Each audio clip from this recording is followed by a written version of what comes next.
परंपराएं हमारी संस्कृति का अहम हिस्सा हैं।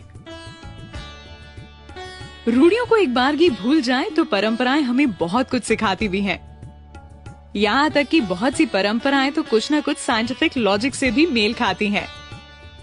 अब एक ही गोत्र में शादी ना करने की हिंदू समाज की प्रथा को ही ले लीजिए, यहाँ भी साइंटिफिक रीजन जुड़ा है।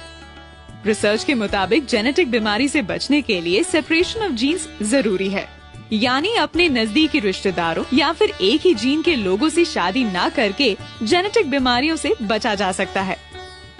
अब कान छिदवाने की परंपरा को ही ले लीजिए, इसके पीछे वैज्ञानिक तर्क है कि ऐसा करने से कानों से होकर दिमाग तक जाने वाली नस का ब्लड सर्कुलेशन बेहतर तरीके से होता है और साथ ही साथ सोचने की क्षमता भी बढ़ती है।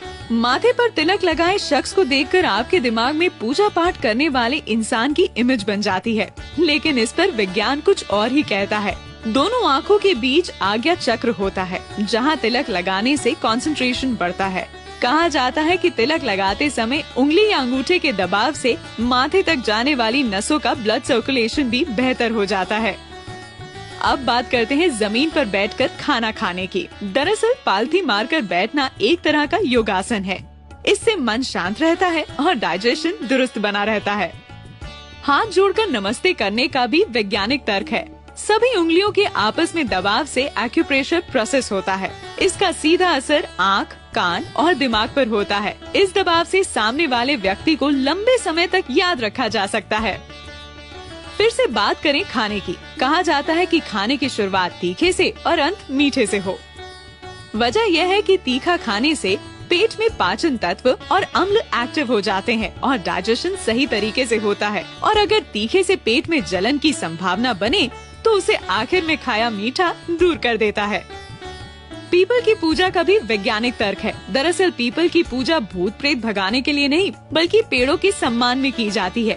पीपल एकमात्र ऐसा पेड़ है जो रात में भी ऑक्सीजन देता है, जिससे इसकी इम्पोर्टेंस और भी बढ़ जाती है। हिंदू धर्म में विवाहित महिला सिंदूर तो लगाती है, लेकिन शायद इसके पीछे की वैज्ञानिक वजह जानती है। दरअसल सिंदूर में हल्दी, चूना और मर्करी होता है। इन तीनों का कॉम्बिनेशन बॉडी में ब्लड सर्कुलेशन को कंट्रोल करता है।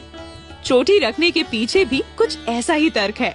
जिस जगह पर चोटी रखी जाती है वहाँ दिमाग की सारी नसें आकर मिलती हैं, जिससे दिमाग शांत रहता है और गुस्सा नहीं आता। साथ ही सोचने समझने की क्षमता भी बढ़ती है। ये थे कुछ लॉजिक जो बताते हैं कि परंपराएं यूं ही बस निभाने के लिए नहीं है। परंपराओं के पीछे छुपे साइंटिफिक लॉजिक समझ लिए जाएं तो फिर उनका दिल से पालन तय ही मानिए। दैनिक भास्कर.com की रिपोर्ट।